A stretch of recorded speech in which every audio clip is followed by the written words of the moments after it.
Assalamualaikum warahmatullahi wabarakatuh. Para sedulur nikahan utama mantu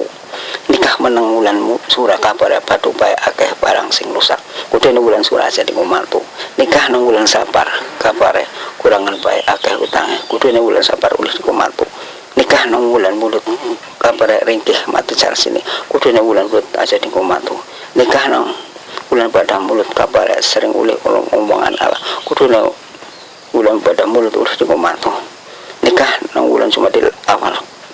kabar sering galangan agak bungsu kudu bulan Jumadil awal boleh dipomantu nikah nang bulan Jumadil akhir kabar sugi emas lan perak kudune bulan Jumadil akhir dikon pomantu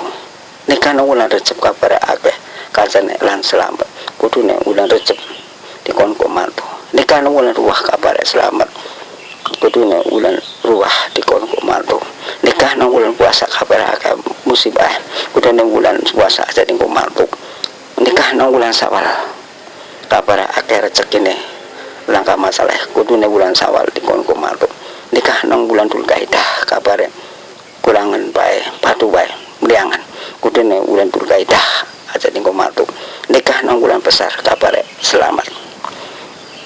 bulan besar kudune dikon mantuk kaya ke para sedulur jarene wong Jawa matur nuwun. Wassalamualaikum warahmatullahi wabarakatuh.